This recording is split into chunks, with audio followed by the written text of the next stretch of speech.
Hi everyone. Hi everyone. Welcome to LN Media YouTube channel. நம்ம இன்னைக்கு என்ன update பார்க்க போறோம்னா அதாவது கடலூர் மாவட்டம் சிதம்பரம் பக்கத்தில் இருக்கிற அண்ணாமலை நகரில் நடந்த ஒரு கொலை சம்பவத்தை பற்றி தான் இன்றைக்கியான அப்டேட்டு. அதாவது மகேந்திரன் என்கின்ற 65 வயது மதிக்கத்தக்க ஒரு ஆண், காமாட்சி என்கிற 25 வயது மதிக்கத்தக்க ஒரு பெண், இவங்க 2 பேருமே ஒரே ஏரியாவில் இருந்திருக்காங்க. இவருக்கு வந்து ஏதோ ஒரு பழக்கத்தால் இந்த ஆணுக்கு இந்த பெண் மேலே ஒரு மோகம். இந்த பெண் வந்து கணவரை பிரிந்து தன் தந்தையோட பிரிந்து வாழ்ந்து கொண்டிருக்கார். பக்கத்தில் வந்து ஜெயங்கொண்டம்ங்கிற ஒரு இடத்துல ஒர்க் பண்ணிகிட்டு இருக்காங்க. இவங்கெல்லாம் அண்ணாமலை நகர்லுங்கிற ஒரு இடத்துல தங்கியிருக்காங்க, வசிச்சுட்டு இருக்காங்க. இப்போது இவருக்கு ஏதோ ஒரு விதத்தில் பழக்கமாகி ஒரு முகத்தின் அடிப்படையில் இவருக்கு வந்து இந்த பெண்ணுக்கு வந்து அடிக்கடிக்கு ரீசார்ஜ் பண்ணி தானாகவே ரீசார்ஜ் பண்ணிடுறதும், நான் டேக் கேர் ஆஃப் பண்ணிக்கிறேன் அப்படிங்கிற மாதிரியான விஷயங்கள் நடந்திருக்கு, பேசியிருக்கனால பண்ணியிருக்காங்க. இது எப்படி தெரியுதுன்னா, ஜெயங்கொண்டத்தில் ஒரு வேலைக்கு முடிச்சுட்டு வீட்டுக்கு கிளம்பி வரும்போது இவர் மகேந்திரனுங்கிற 65 வயது மதிக்கத்தக்க இவர் வந்து அந்த பெண்ணை வந்து நீ காரில் ஏறு, நான் வந்து பஸ் ஸ்டாண்டில் கொண்டு விடுறேன் அப்படிங்கிற மாதிரி சொல்கிறதும், அந்த பெண் வந்து எனக்கு போக தெரியும் நீ யார் அப்படிங்கிற மாதிரி பேசுகிறதும், எனக்கு வந்து வாலண்டரியாக நீ என்னென்ன செஞ்ச, ஈஸி பண்ணி விட்டு அங்கே டார்ச்சர் கொடுத்து இங்கே டார்ச்சர் கொடுத்து அப்படிங்கிற விஷயங்கள்லாம் பேசியிருக்காங்க. ஸோ இந்த கான்வர்சேஷனுக்கு அப்புறம் கையை பிடிச்சி வந்து நீ காரில் ஏறு, நான் உனக்கு விட்டுறேன் அப்படிங்கிற மாதிரியான காரில் இழுத்துருக்காங்க. அதுக்கப்புறம் கட் ஆகிருக்கு. மறுநாள் இந்த இரவே வந்து இந்த பெண் என்ன பண்ணியிருக்காங்கன்னா, இந்த எடுத்த வீடியோவை வந்து ஃபேஸ்புக்கில் அப்லோட் பண்ணியிருக்காங்க. காலையில் இவர் பார்த்துட்டு அதிர்ச்சி ஆகி ஒரு அவமானத்தில் வந்து நேராக அந்த பெண்ணுடைய வீட்டுக்கே நேராக போய் அந்த பெண்ணை வந்து கொலை செய்யறதுக்காக போயிருக்காரு. தடுத்ததின் காரணமாக, அதாவது அவர் தந்தை வந்து தடுத்திருக்காரு. அந்த தந்தையை வந்து இப்போ இரும்பு கம்பியால் தாக்கப்பட்டு மயக்கத்தில் இருந்திருக்காங்க. மேற்கொண்டு வந்து இவர் அந்த காமாட்சிங்கிற பெண்ணை வந்து வெட்டி கொலை செய்யப்பட்டிருக்காங்க. ஸோ கொலை செஞ்சதுக்கப்புறமா இவர் அங்கேருந்து தப்பி போயிட்டார்.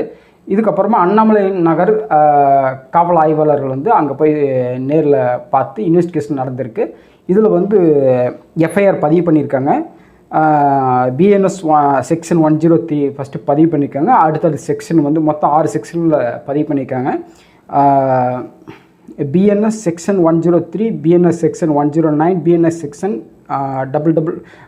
115, பிஎன்எஸ் செக்ஷன் 331, பிஎன்எஸ் செக்ஷன் 7/78ங்கிற பிரிவுகளை வழக்கப்பதிவு செஞ்சு இந்த குற்றவாளியாக கருதப்பட்டு, அதாவது வந்து பாண்டுரங்கனுங்கிற கொலை செய்யப்பட்ட பெண்ணுடைய தந்தை பாண்டுரங்கிறவர் வந்து ஐ விட்னஸை நேரில் பார்த்து தடுத்து இருக்காரு, இது பண்ணியிருக்காரு அப்படிங்கிறதுல புகார்தாரர் மனு கொடுத்துருப்பாட்டாருங்க. அதன் அடிப்படையில் தான் இந்த வந்து எஃப்ஐஆர் 103 பதிவு பண்ணியிருக்காங்க. பதிவு பண்ணி இது ஆக்ஷன் எடுத்திருக்காங்க. அதாவது வந்து தனிப்படை அமைத்து அந்த கொலையாளியான திரு மகேந்திரன் அவங்கள வந்து தேடிட்டு இருக்காங்க. ஸோ இதான் நடந்திருக்கு. இப்போ என்னென்னா, இந்த நடந்த விஷயம் இதெல்லாம் வந்து இந்த பெண் வீடியோவில் பேசுனது இதெல்லாம் ஒரு பக்கம் இருந்தாலும் இதில் ஏதோ ஒரு அன்மேட்சிங்காக இருக்குது. அதாவது இவருடைய 65 ஏஜ், இந்த பெண்மணிக்கு வந்து 25 ஏஜ். இவங்கள வந்து அவ்வளோ வலுக்கட்டாயமாக 6 மாத காலமாக ஏன் வந்து ட்ரை பண்ணணும்?